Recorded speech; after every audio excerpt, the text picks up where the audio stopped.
Hello, Mrs. Demchenko. Hello, Arne. I thought I'll change the normal "Hey, Svitlana" to something different. But Sure. how are you doing? I'm doing great. I'm super excited that it's December.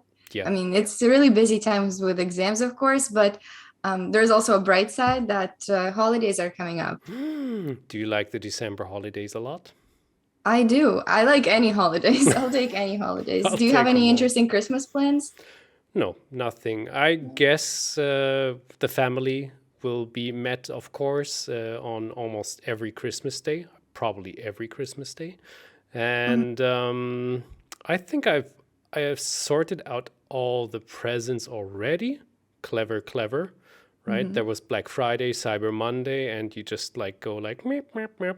I even bought my little brothers, 14 and 12 years old, some chess software. So Oh, obviously chess based. So let's see if I can get them going a bit because I really like the oh, idea that's so that you're cute. playing blindfolded with your brother. Mhm. And I thought like, hey, I think I should encourage them that I will play a bit blindfold with them and maybe they can beat me, Yeah. something like Oh, that. yeah. Yeah, It's fun because it's both for them and for you. It's also like absolutely. Yeah, at least a competitive game, you know?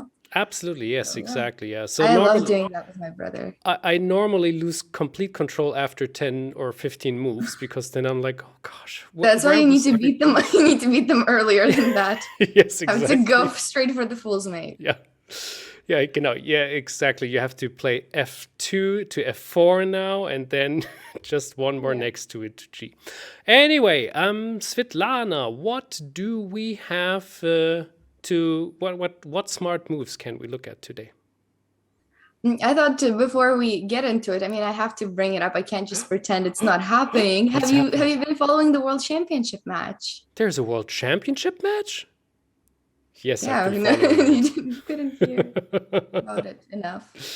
I I've think every news I see, it's about that match. Absolutely. Yeah, and I've been following them. We have the live stream. It's a German stream by Grandmaster Klaus Bischoff, so it's very very interesting to listen to his insights because he's not working with the computer. He's not working with the engine, but Mhm. he's predicting the moves all the time correctly, very often at That's least. interesting. It's crazy cool. Yeah. I've Yeah. been listening to Anish and Polgar. Oh yes. Well, that is some That is a quality, good tandem. obviously. Yeah. Absolutely. Yeah.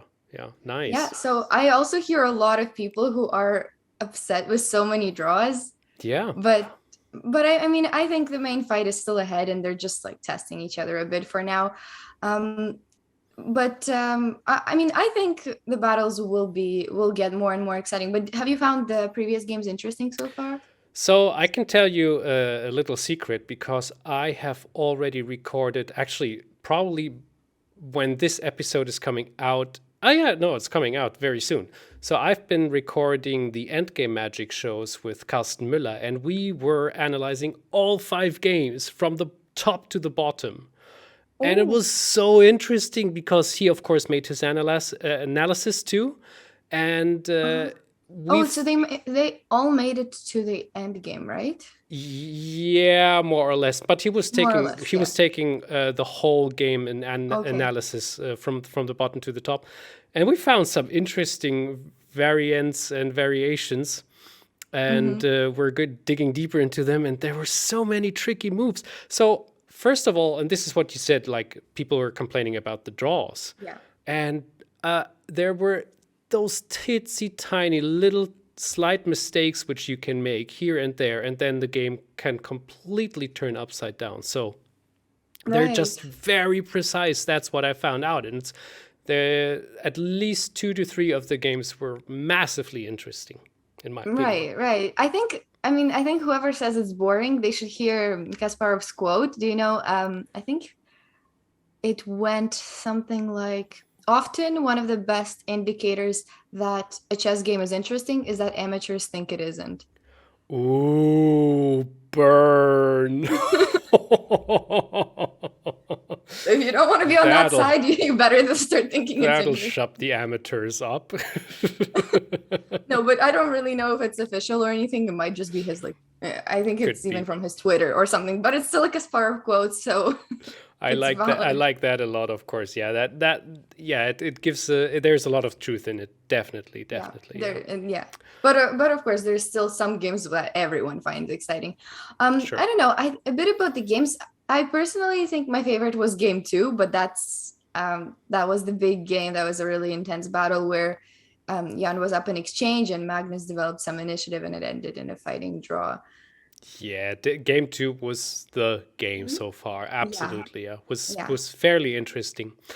Hmm. What also is interesting is that's at least what I discovered is that Nepomniachtchi played King F1 three times and Carlsen had Oh, Bishop pair three times for a long time. So he had the chance to that's exchange it here interesting. and there every now and then, but he was like, no, these are mine. I'm going to work with them, with those Maybe guys. that's just a style thing. Like he Could liked be. playing with a bishop pair. Yeah, and there was another pawn sacrifice that happened. It was a rather a theoretical pawn sacrifice in game one, which then carried on to the end game. And I've been sometimes hearing um, I've been hearing and seeing discussions when people say, "Oh, it must be such a disappointment for Nepo not to win this. He was up material like twice already." But I think it's very far from being that simple. Of course. And yeah, so I'll try to kind of segue into our topic for today. From on that note, Let me ask you one last yeah. questions, please. Sorry. Tomorrow is the next match. What do you think is the opening going to be? And I think it's Carlsen who is white, right? Yeah. Is this coming out today? Yes, yes, it should be Okay. this Thursday if I can get everything done by then. There's a lot to do. You can't imagine. Okay. Anyway, So I think so far the games where Magnus was white black have been more twice. interesting. Yes. But I mean, I think the next one is gonna be another draw, and then the game after that they're gonna start. They're Clashing. gonna start, yeah, the real battle. Okay. What do you think will Carlsen open with? E4, D4, or something very different? I Imagine think. Long Cloud or something. I That mean, would be I don't so know. cool. He didn't particularly. Did he really like what he got in the Petrov? I don't know. Definitely not. But that So I was think he's okay. My prediction is just gonna be D4. I have no D4, idea. yeah. I haven't analyzed. Yeah, Let's just yeah. say D4. Just imagine that was a psychological trick um, by Nepomniachtchi that he says like, "Hey, if you play e4, I'm going into the Russian. Deal with Mhm. that." Well, let's see. Anyway, sorry. Yeah. So I disturbed your segue. Now it's time for segueing again. No, all good, all good. So from these two sacrifices that we saw Yeah. in some of these games, I think when we first learned to learn to play chess, a lot of our learning revolves around winning material or maybe not losing material to start with. Yeah. And as we progress from simple tactics and into a more like deeper understanding of the game, we learned that sacrificing material for a checkmate or for a guaranteed attack can be a good idea. And then after that, the final step, the step beyond all of this is, I think, getting to a point where you can give up material in return for some positional and long-term reasons without any obvious attack happening, right? Yeah. So this is what we often see in Grandmaster games. And I think those Carlsen and Nepomniachtchi games have also been a good demonstration of that, where one side may sacrifice material for no apparent reason, and it's only later that we realize that maybe the position is actually difficult to play for the opponent, and it's not just a simple sacrifice for no apparent reason. So today I wanted to dive deeper into the topic of basically why top players prioritize activity over material and how they do it. Excellent. Let's go for Okay. it. Yeah. That's something very interesting. Nice one. By the way, everybody, just forgot to mention it. Of course, your DVD, your Fritz trainer is out. Material imbalances, or what is the complete title? Sorry. Understanding material Understanding imbalances. material imbalances. Highly recommended to take a look at the video below. So yeah, just that. Okay, now we can share and go into the lesson. Sure. So since you've already seen all of the Carlsen Nepo games, so maybe I'm not gonna take a look at them. I feel like it's been analyzed so many times. It's been analyzed so many times already. So we're gonna look at something different. Even though the Carlsen Nepo games, there's plenty to look at there. Okay. But We will Kasparov go to Anand something different. is that's high quality, Yeah, obviously. of course. Yeah, I may be a bit biased towards Kasparov. We've already seen so many of his examples, but you already know he's my favorite world I champion. know, So. and that's totally fine. I think it's good because then, of course, you get some knowledge and insight about one of your favorite players too, like this. So Mhm. that's fine. So I guess you're not the only one from our viewers. I guess there's a lot who like Kasparov too. So mhm. Well, so because we're talking about kind of the theme of material of activity over material, I wanted to also pick an opening that lets you do that. So in this game, we are gonna see the Evans Gambit. So oh that's my goodness. something that has a really long history, right? There were players like Anderson, Moore, Fichegor, and all the way back to that era where people played it a lot. It's a very interesting opening. Are you familiar with it? Yeah, I got whooped twice already as a black player. I really lost heavily. One game was Oh, super interesting, was back and forth, but the other one I was very young and I was scared and I got demolished immediately. And I'm surprised that Kasparov played this against Anand. From when is this game? this is a game from 1995. And what was the event or? Riga Tell Memorial, so some classical game. Oh, wow. I mean, that is something to play. Nowadays, you wouldn't play something like this, right? I don't know. I think it's still played. Yeah. I looked. It's still obviously not employed as often at Sure. the top level, but definitely in Blitz for sure. Like everyone has played it in a lot of the top players have played it in Blitz, especially in Rapid, and even in Classical. You see it still sometimes. It's just that with Engine it becomes easier to equalize. That's a bit of the thing. whole. What about your Evans Gambit experience? Ever played it yourself? No, I haven't. Maybe I will at some point, but I don't play it. But maybe this game will make you want to play it. It kind of made me want to play it. Yeah, I can believe it. It fits perfectly in my opening repertoire, obviously. Right. So, yeah, I thought you would like it. So, B4. So the whole idea is to take control of the center as quickly as possible. So now you're distracting the bishop, and usually, of course, black is going to take. So that's the Evans Gambit accepted. Then it follows up by c3, preparing d4. And then the bishop has two retreat options, either onto a5 or onto e7. So if it goes to a5, it changes the position a bit, but white still goes for the similar plans, and it just gets crazy. It's something like this is the main line. I like it. And it gets a bit crazy. In the game, Anand went bishop e7. So it's a bit of a calmer version, I guess. Yeah. But still, the white's idea was the same. They wanted to take control of the center as quickly as possible. And taking with the queen and leaving the pawn. Already, you see that the pawn is sacrificed for, you're not getting it back. That's what we can see already. And just by looking at it, you can already tell that there is definitely compensation. So white has the better developed pieces, more ready for castling and for later development of pieces. So that's the kind of position that you can get in the Evans Gambit, and I think it's one of those openings that really shows the initiative being more important than material in some cases, or at least compensate for material. I should say it that way. Yep. Not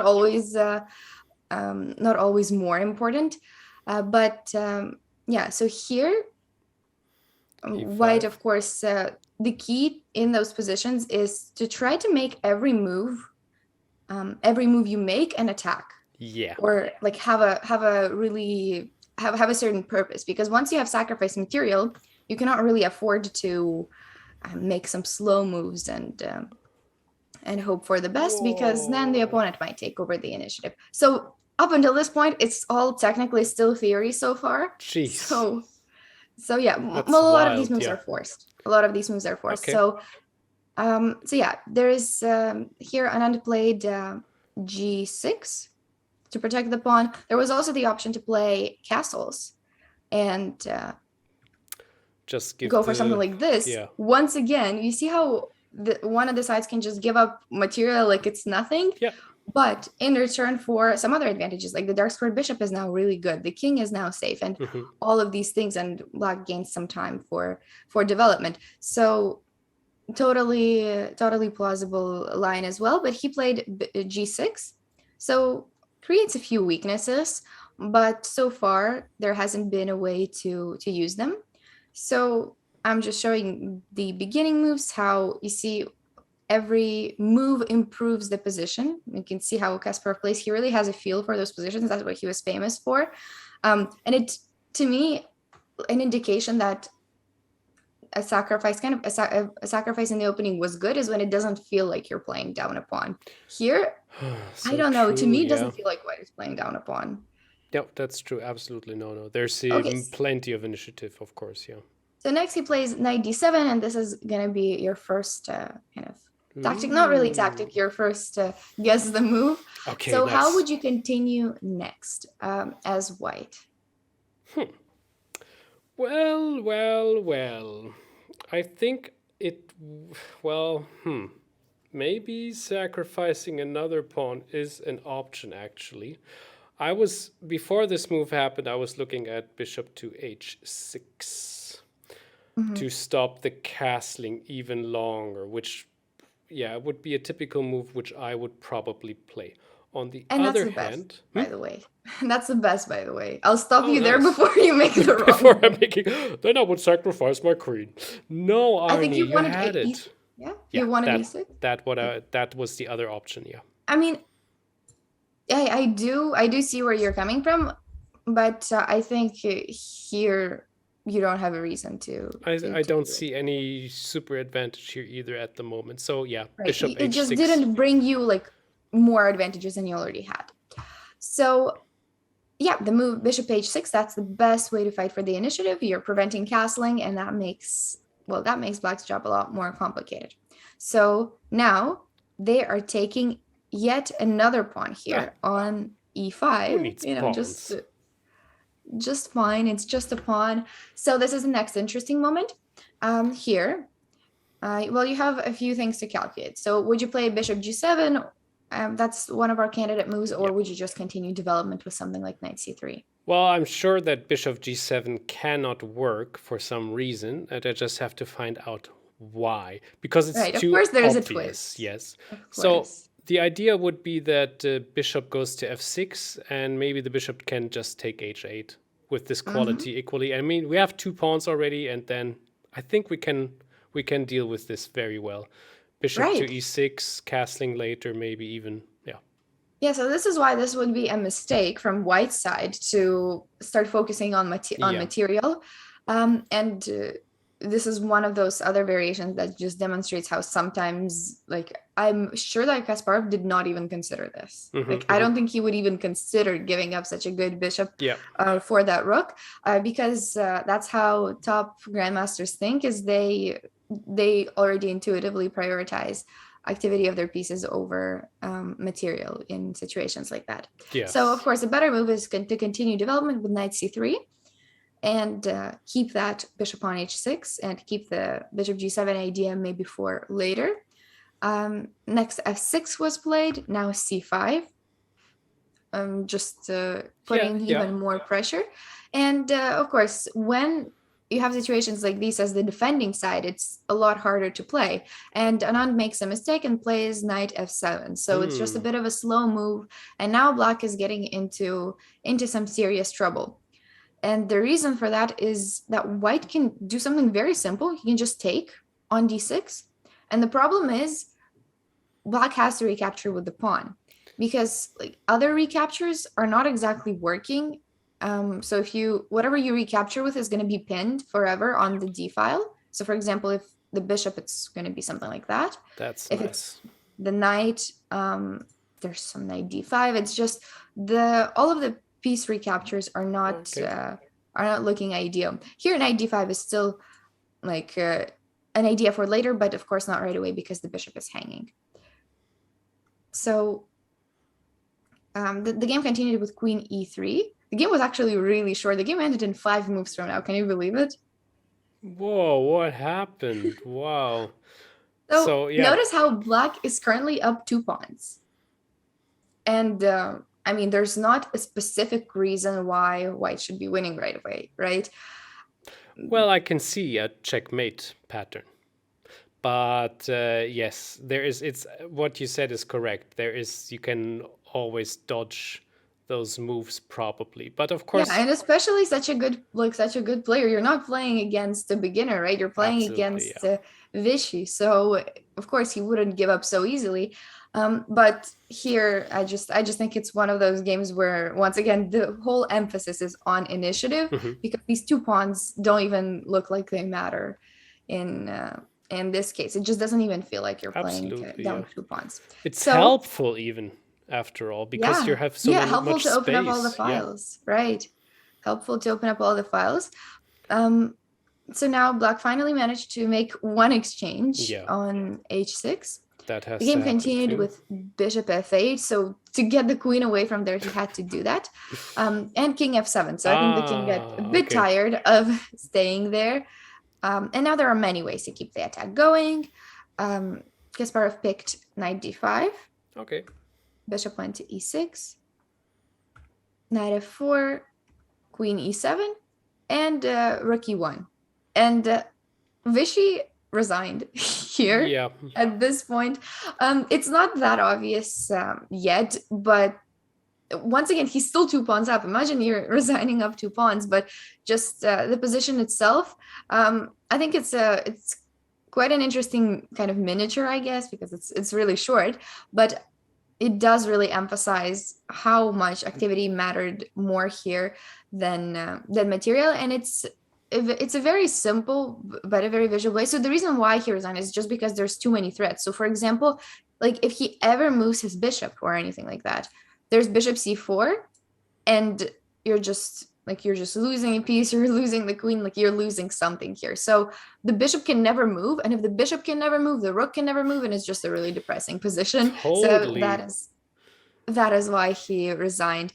So yeah, and strong grandmasters like Kasparov and I mean Anand, I'm sure on the other side of it he would have shown his full force as well, but they have a really well-developed intuition and do not hesitate to go for something like this. So for anyone who wants to start learning the Evans Gambit, this game could be a really good starting point, and it's certainly a very interesting opening to explore. True. So if anyone really wants to grasp that concept of initiative over material, there are many openings which can help push you in that direction. So Evans Gambit is one of them, and I have one more opening of this nature, which some people actually love and other people really hate. And it is the Benko Gambit. Our next example will be from there. Okay, let's go. Do you have an opinion? It seems like never played it, never have played it against me because I don't normally open against or play against the Benko, I guess. So rarely ever happens. Oh, you play knight f6. No, normally not. So I play d4 every now and then. But no. Oh yeah. You haven't played against it. Okay. No, but you haven't played it either. Okay. Yes, correct. Yeah. Okay, so I see. I think it's super nice and crazy, and that I know that Kasparov played it as well. Yeah, and a lot of players have played it actually. I was looking at the database. A lot of top players have played it before. Right now, the situation is a bit different. So the reason why people started disliking it is because of engines.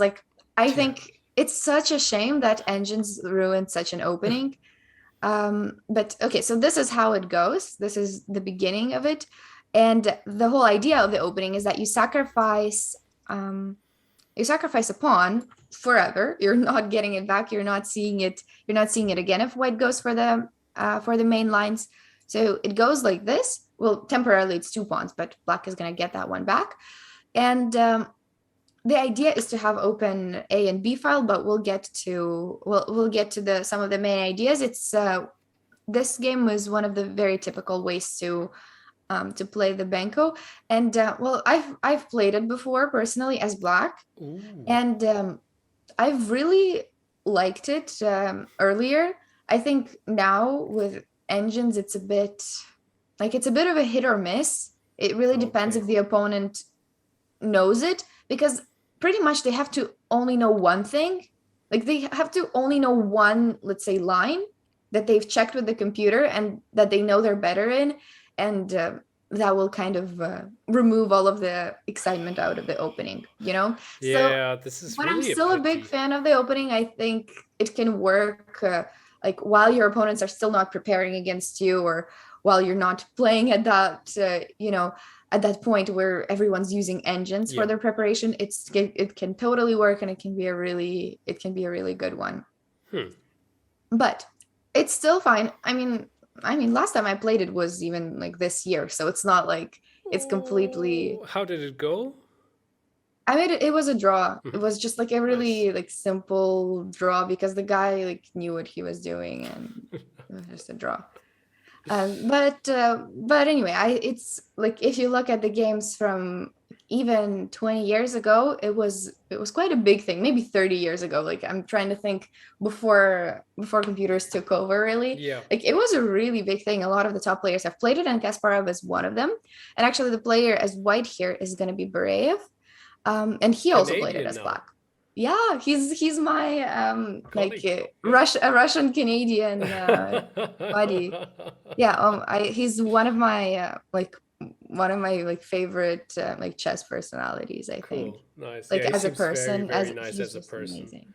Yeah. So yeah, hopefully I'll get to like play on the same team as him at some point That would be again. great. Yeah. Yeah, it's kind of funny how our Olympia team was pretty much half Russians and half Asians. Oh, It really is. It really is. that's funny. Nice. So yeah. But I mean, the US isn't any different. We're not the only ones. That definitely not. No. Yeah. Yeah. So yeah, anyway, I wish I could show some of like Barev's wins in the Benko because he also has a lot, but this one was Nice. more typical. This Yeah. one is gonna But be from Kasparov's side. if you can ever make something about this specifically about Bareyev, that would be something I would be very interested in. I don't Oh, want you to would pressure like you. it? Yeah, I would love to see that. Sure. That I would don't be mind. cool. That would be cool. Because Yeah, I think as far as I remember, he played some significant, amazing games. He was one of the best players for a little while, even in the 90s, I think. yeah, Yeah. he certainly was. Yeah, I can even talk to him about it. I can even talk to him about it and ask him what are some of your favorite. Absolutely, that would be fantastic. Anyway, okay, Okay, but sure, sure. let's look at the loss of his now.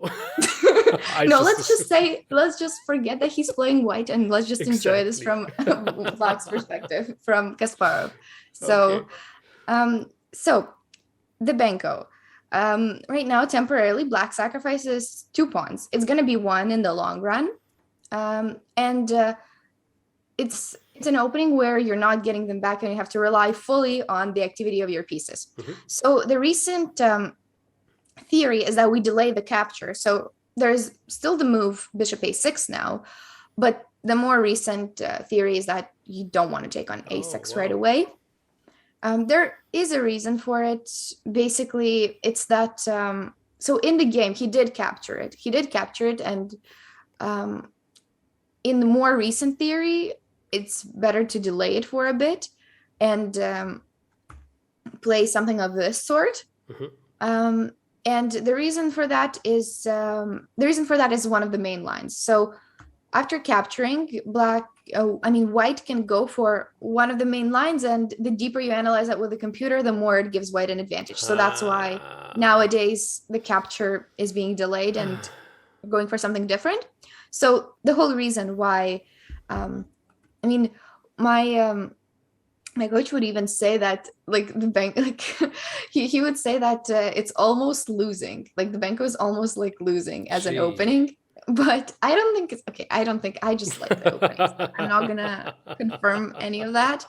But I do. But this is the reason why. Yeah. Like this line that I'm about to show is the reason why it's kind of, could say it's refuted, but it's very arbitrary. So So white the goes. king is making a fianchetto funny. Oh yeah, you've never played it before, so that might look exciting, but it's a very typical idea in the Yeah. Benko. Okay. So yeah, you want to get the rook out, and one of such ways to do that is to play g3. So it's not really dangerous because white doesn't have a light squared bishop Yeah. anymore, and I mean your king isn't No getting trouble. castled anyway, so that's Exactly. the best shot.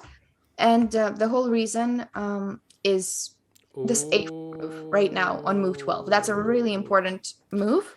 Yes. And it wasn't played as often earlier before Okay. engines. So the whole thing is that, like, at some point, white can pretty much block this whole counterplay along the A and the B Yes. files. And that's a really unpleasant one. But you have to know the A4 move for that to happen. But I mean, once you know it, it's like the opponent is going to play it. So I'll show some of the typical ideas. For example, rook e1. This is, I think, used to be the main line, or it's one of the typical moves. Here, black actually is pretty happy with this because you can open up your bishop. You can play queen a5, and this play is pretty typical. Now you bring your other rook in. You have some knight e5 ideas. You have some c4 ideas, knight d3. So that's a very typical play, and black is fairly happy here. But this a4 move, at least personally, I think it's one of the unpleasant lines against it. And this is the whole reason why some people say that it's not really. It's debunked. It's debunked, unfortunately. But I'm saying this is only like some 12th move engine stuff. So it's not not at all a reason to never, play it again. It's still, like, top players still play it in like rapid at the very least. So it's not completely done. And actually, I noticed that top players tend to not go for the main line, but rather go for some something more shifting it around niche. A bit. Yeah, something more niche like this. So knight d2 here. The reason why the knight goes there is you can already understand it after we've seen the main line. So you notice how white always wants to play e4. Yeah. And of course, one of black's ideas with even playing this is to make sure that white doesn't castle and has to spend a few moves in capturing the bishop, playing g3 and fianchettoing the king. So now the idea of knight d2 becomes obvious, is that the knight is going to f1. Okay. And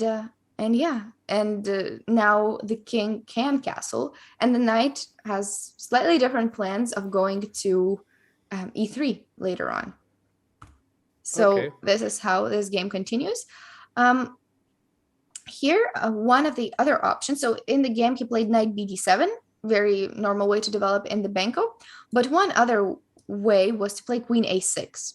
So for anyone who plays it, it's a very typical idea. And that's the interesting thing about the Benko. So do you think, in general, would you want to trade queens when you're black? Well, I mean, I have a pawn less, so no, of course not. Right, because, so that goes...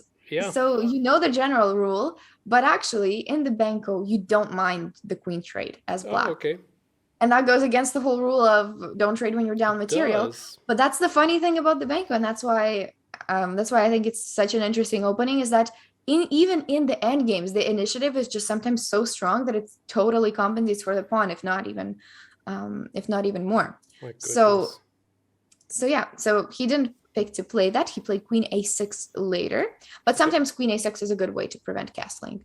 So we get here to this position, and we're gonna look at it from black side. What do you think are some, since you don't play it, it's gonna be even more educational for you. What do you think are some next plans, ideas that you think could occur in this Benko position? This is a very typical Benko position.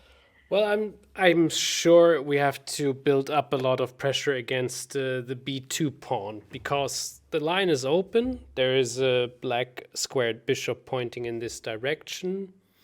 So one of the plans would be maybe doubling up the rooks on the queen side and getting the knights over there, something like this. Yeah, that's a thing I can imagine would be quite helpful. Hmm. Yeah, for sure. So rook b8 is a very normal move in these positions, probably not doubling because you actually like your rooks being on both A Okay, and the B gotcha. Yeah. files. So the whole counterplay in the Benko is about those two pawns, about the pawn on B2 and about the pawn on A2, and the problem that white can't really make too many moves. Like if he moves the knight and the rook, then these pawns really become weak, and Yeah. the pieces are kind of a bit tied, and it's more black who can create some threats rather than white. But of course, white has a pawn for it. But I just find that normally white cannot really make use of that extra pawn right away, and not even in the end game, because these pawns are not really going anywhere. They're not promoting. Like they're probably never going to promote unless white unless black trades everything. Of course, you don't want to trade everything here. No, that's but not. Trading queens is normally fine, like I said, which is a funny thing considering the general rule. So other typical plans are knight g4 and knight e5 right now. Not possible because of the knight on e3, but had the knight been on f3, as it usually is, then that's a move. C4 and knight c5 is one of the main ideas. How did the knight get there anyway? I just forgot. Oh, because remember he played an interesting sideline with knight d2, so then he captured with a knight on f1 thank you. instead of losing I castling. just I was wondering how did that happen again. Okay, yeah, sorry. yeah, that's true. That's a funny place to be for the knight. So yeah, in the game he played knight e5, which is a normal square for the knight, but better was to play c4. So c4 is one of the main Benko ideas, because now, well, you're not letting this pawn move for a while, and you're also freeing up you're freeing up the pathway for the knight to get to d3. If you ever get the knight to d3, that's really good. That's what you want. And you can sometimes even sacrifice that pawn on c4 either temporarily or forever if you want, if you have some like strong ideas for it. So yeah, something like this would be nice, would probably completely equalize already, and that's a good sign for the engine accepting that the side down a pawn isn't worse. So that's one of the ideas. In the game he played knight e5, so the knight still wants to go to either c4 or to b3 or to d3, so that's why white prevents one of such ideas and plays b3 for now. The other knight repositions itself. Now f4 is what was played as white, and that's another so this is a bit of an inaccuracy, so the better move is to play a4. That's one of the really good ways to kind of neutralize black's attack. It's a hard move to make when you're weakening the b pawn so much. But it's one of the things that it's one of the things that you have to do to neutralize all of the I guess you can get the white rook to b1 at one point as well, and then so I also, by having this plan of making a little bit of an attack on the queen side pawns on the white ones, it must be tough to fight for an initiative there, to be honest, because I think there's so many protecting pieces there. So but maybe I'm wrong. Yeah, but you'll see how he played f4 now, and it looks like white is attacking in the center and everything. But as someone who plays it as black, like who has played the Benko as black, you usually love it when white like starts pressing you, like especially like starts over pressing you, because like the more weaknesses, like that's kind of that's your bread and butter, because you're like you just like the more weaknesses, like the better. The more white tries to like push forward, like that's great, and you like just the more options you have, the better. So that now we don't only have these two targets, like we have like some more targets that have just opened up. So that's kind of what at least I usually find pleasant. So once again, I find it quite unnoticeable that white is up a pawn, right? It doesn't feel like he has some sort of huge majority. And these A and B pawns are not promoting and they aren't going anywhere. And even if this was an endgame, they would not be going anywhere either for now. So the knight finally got to D3. That's where he wanted to be all along. Now A3 happened. But yeah, I'm scared about this move because it looks to me as if the knight can easily be driven away from there, but it doesn't seem so. Well, how? Yeah, That's exactly. that's This the is so question. odd. I'm thinking the whole time, like, okay, it will require at least 2 moves, if not more. I mean, if you want to play knight c4, I feel like that would be Oh yeah, a that's good a nice option. one. But like the knight can escape to b4 always. At least maybe you want to give some check first, Okay. but the knight can always escape. So that's why I think he played a3 is to make sure that the knight doesn't have any escape squares. Okay. And I mean, maybe it could potentially get trapped, but as we'll see, there's just no way that white would have done that. So bishop d4, king h1, rook f to c8. So now he's building up the pressure already. And this is the next moment. So there's lots of opportunities. Do you have any candidate moves for black based on some of the ideas that we've already talked about? Well, there's a pawn hanging, but I wonder how poisoned it is because I don't believe it's really hanging there, of course.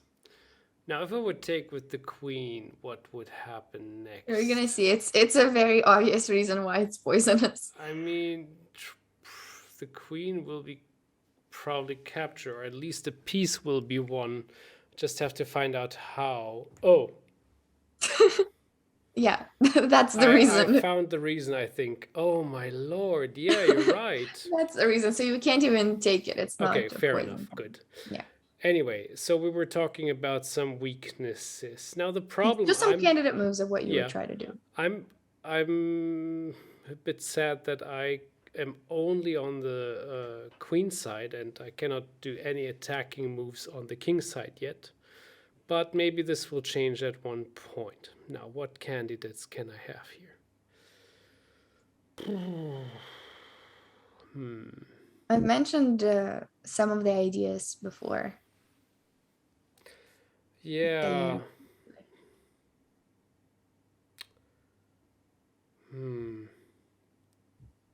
But of course you weren't listening. Of course not. What about knight to f6 to give a bit more pressure on e4? Knight to f6? Well, you're not attacking anything yet. But when I want the knight somewhere else. Okay, how about b6? b6 is closer. Is closer to the right idea. What? What else can there be? I can only see f8 and b8. Don't worry about material, is what I'm gonna say. Oh, come on. Oh. Is that a move? No. What?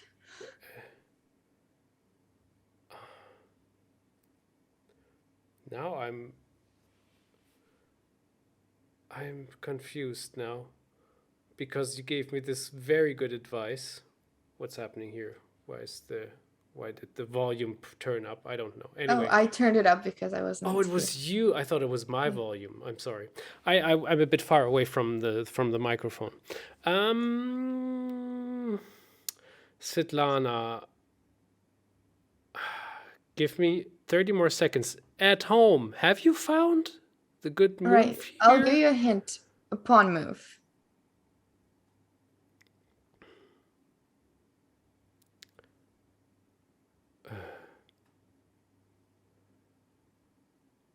I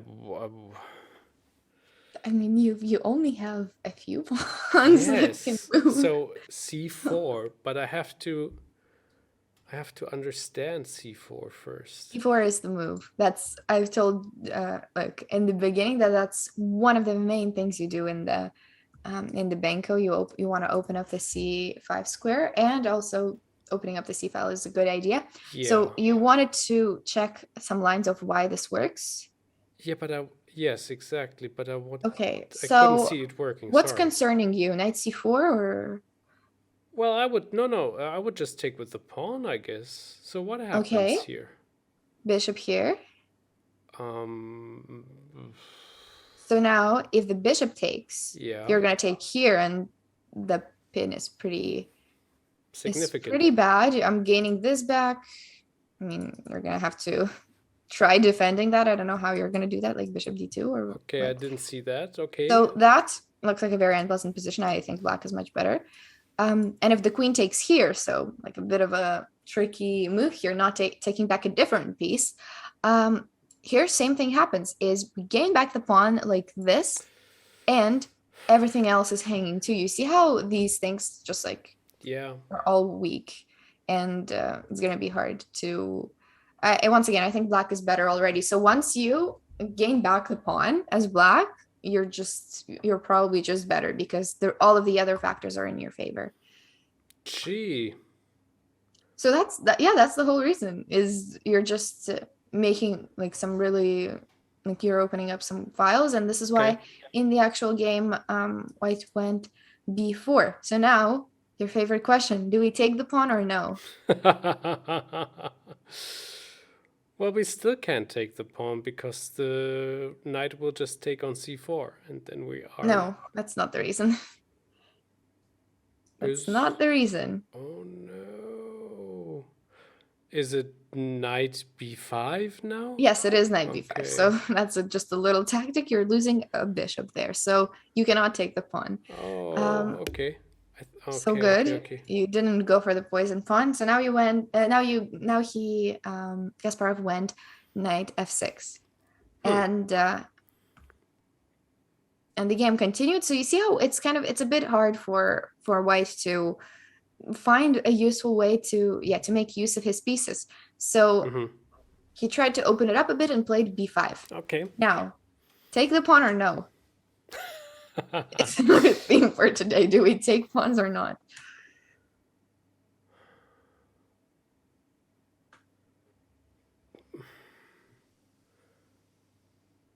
Well, what happens if I take? Doesn't then knight take c4 still not? No, I don't think so. There's something a bit more deadly. Not deadly, but dangerous. Why did white go b5? To open up a bit. So b6? Yeah. And play b6, exactly. So that's a bit of a unpleasant move to deal with, because I mean b7 is coming, and yeah, there's the rooks can play rook a1, rook b1, and be dangerous there. So if you play knight b4 now, the rook is just gonna take it, and we're gonna play b7 next. So still, I think we're actually down what? We're gonna be down a piece, right? Are we? We're taking the knight on e3, right? Then we're. Oh yeah, we're taking the knight on e3. So we're not gonna be. We're not. It's not so bad. c8 check. c8, yeah. Or I'm not sure which one we take first. But yeah. So let's just say something of that sort, and depends. I don't know which rook do we want to take. I'm not sure, but the one with anyway. check. So yeah, something like this might be like might give white initiative. So I think actually I'm not sure if taking back is the best option. Oh, okay. I'm not actually sure about that, because we have like and we don't want to take back here either. So what if we play something like knight a4? Oh. Like, I'm suspicious about this being fine. Looks like terrible. No, I think it can be fine, but I just don't think white is better. I mean, I don't think black will be better, any better here. That looks terrible. It looks terrifying. I think black, like there's got to be some tactical justification. It can't be that bad, but I just think it's like tough. Like, why would you go for that and grab that pawn, right? Remember, like our theme for today is we're valuing piece activity. We're giving a pawn. That's how it should be. Yeah, we're not doing that. We're giving the pawn instead. Oh, that's actually what we did, I think. what happened in the game, I think. So the answer is not to take the pawn and to play queen b6. And now the move you've been so scared about, knight c4, is here. So that's kind of what you needed to find the continuation before playing queen b6. Gotcha. But I mean, here it's pretty obvious that we do not want to take it. And the only other option is of course, to play knight f2. Right. Knight f2 check. And we make this funny trade, how like just intermediate check, and then we make this trade so that now the rook has to move. Now we take the pawn. Now let's take it. Now we're gonna be materialistic. You know, that's the good that's the good thing. You just need to know when to be materialistic and when not to. So here I think is gonna here another moment for you. There's lots of ways to mess up. And I think there's only like one or two ways to actually keep going and to have a better position as black here. What would you play? Don't look into it too deeply. You're not going to calculate all the tactics anyway, but what would I play? I mean, I guess knight takes e4 is not working because the queen can just take on a3. Oh, then we can take on d2. You're reciting the game right now. That's what happened in the game. Yeah. That's what happened in the game. I was hoping you would make some sort of like capture here, which don't work. None of the captures work. Oh, nice. So this looks pretty good, but it isn't because there's a check. And we don't like that. The other capture with the bishop isn't the greatest thing either, because we're down in exchange. Yeah. Basically. So I mean, yeah, wait. I need to see that because of course we have this little tiny thread of the we don't take. We go with the knight to e4. Oh no, we're getting mated. Sorry, my fault. Yeah. Yeah. That I didn't see that. Yes. So now we can just take on c4, and if we have this idea of knight gives a check on f2. You wanted some smothered mate. Well, the queen is on b2, so it's protecting f2 for now. That is one issue. The other issue is that the rook moves to c8 and just checks mate us after that. Yeah, well, you were giving a check first. Yes. So, but yeah, the whole problem. Yeah, there's a few problems with that. The simplest was just queen c5. Oh, okay. Because it defends everything and it keeps the attacks intact. But knight e4 is pretty interesting too, and that's what happened in the game. So you still, if you played what Kasparov played, you got it. That's we're not gonna care what the engine said. You played what he played. That's good enough for us. So knight e2, really nice. You said it exactly right. That if you calculate this a bit longer, you'll see that black did have a reason for sacrificing that rook. And the final question now, there's only one winning move.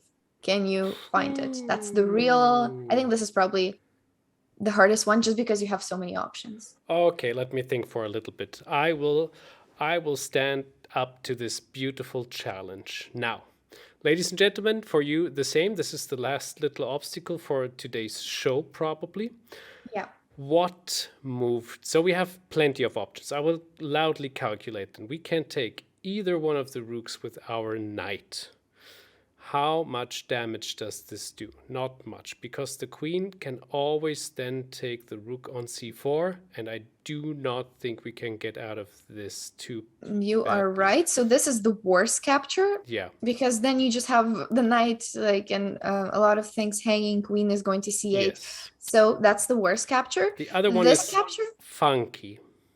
Other one is like, you can probably have an equal position from it. The queen gives a check first. Yeah. Well, I mean, just it doesn't matter. I included that for the check. It's just an extra check. Exactly. It's very good because, of course, like this, the pawn on b5 won't hang. Right. It stays. It stays this way. So that might actually be pretty important. That might be so bad. That's probably equal. Mm-hmm. Probably equal, but I'm not sure. Maybe white is pressing. White looks good, but yeah, who knows? There's so many checks always with queens on the board. Okay, so we got this out of the system. Now, there's two more there's at least two more options. One would be capturing the knight with the bishop, but okay, what happens then? Now the rook.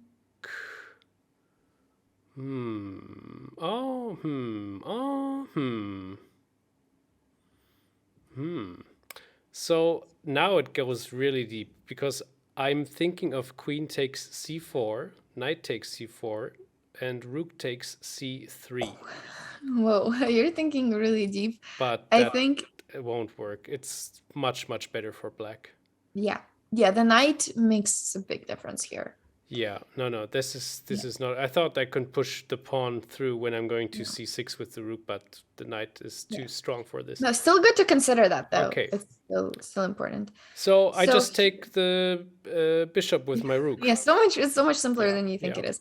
So you just take the bishop and go for this. Once again, I think probably equal, but I think it's white who will be pressing with that passed pawn, possibly. So that won't work either.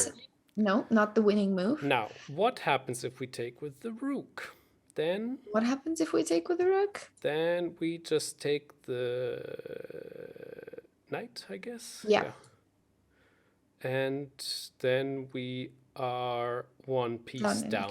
Not good. Yeah, down in exchange. Okay, so now we get all the obvious options out of the system. So it has to be something super when clever. You're making, like, in a tactic, there are three things. It's a very, like, one of the very typical things that I teach to my students is whenever you're solving a tactic, the top three things that you do is look for checks, captures, and then threats. So first you go through all the checks. Yep. Then you go through all the captures, which is what we just did. So we got all of the captures out of the way. So we are only left with threats. To threaten something. And of course, there is the first row rank or mate, which can be maybe achieved somehow. But how? That's one option I'm thinking of. Now, that you don't look very convinced about that. No, it's not immediately. Okay. I'm sorry. You're making the longest of all shows. Are you aware of this? Which is great. Which is awesome. No, I'm not. I thought this was going to be short. Well, I'm asking all those questions, and then it just. I thought it was going to be one of the shorter ones. Oh my god! No, I think we talked too long on the match about the match. Good, that might be, but that's totally fine. I think it's also quite entertaining. Anyway. No, but that's more editing for you. So. No, I won't edit anything here. So, is there always this option of the smothered mate? Maybe. Your knight is standing on d2. It's attacking everything you've ever dreamed of when you wanted somewhere else. Yeah, you're right. Maybe I'm bad here. So I think to not make this the longest episode ever, I think you have to give me the clue here. A bishop move. Huh. It's a bishop move. Is it right? It's a bishop move. A bishop move. I mean, your knight is attacked. Yeah, okay. Bishop e3. Yeah, it's just bishop e3. So you're covering the rook's activity along the third rank. So now taking on c3 is a real threat. Like now this is a big threat. Yeah. And everything is defended. So bishop is defending the knight. The knight is still making that fork. And actually what we wanted to do is to open up the space for the queen, or at least that's what he played next. And then now that the queen is there, we do have some back rank ideas. Okay.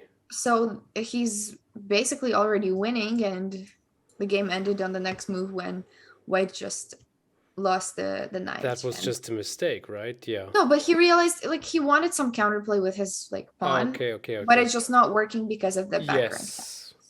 So. Oh, well, that was tough. Yeah, so was bishop tough. e3 was a tough move. But yeah, once you calculate that none of the other captures work, then you can maybe At one point, arrive you to the might. conclusion that you just have to play something like that, and there's a lot of ideas behind it too.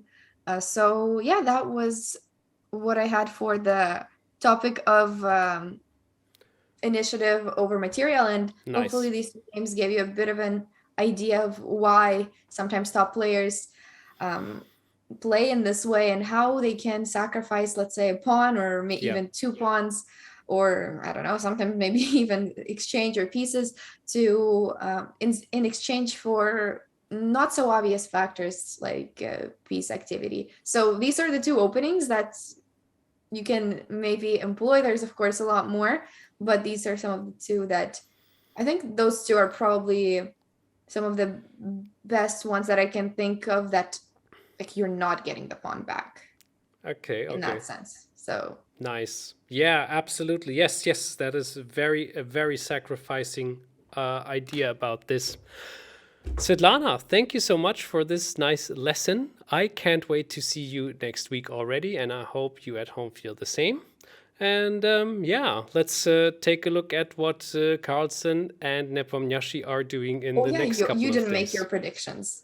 Oh, okay. So I will Making this say. episode even longer. That's Yeah, what we exactly. No, I'm just saying that Carlsen will play e4 again tomorrow, and I guess Nepomniachtchi will also answer with Russian once again, okay. although So I'm not saying he's gonna Najdorf. play d4, you're saying he's gonna play e4. Yeah, yeah. I don't. I think this is a psychological. I think there's a lot of psychological warfare going Yeah, on between them. matches are fully like psychology matters a lot. Totally. Yeah. Yeah. Matches, of course. Well, I'm really excited to see what the rest of the matches are going to be like. Maybe next week we can, if we have some a lot of things to cover in the games, we might take a look at some concepts. But I mean, you're already looking at that in full depth with Karsten, so Well, well, everybody is. So we're not the only ones. You can yeah, do it too there's a lot to because learn for sure, exactly. Okay, even if guys. it's for us. Yeah. See you next time. Yeah.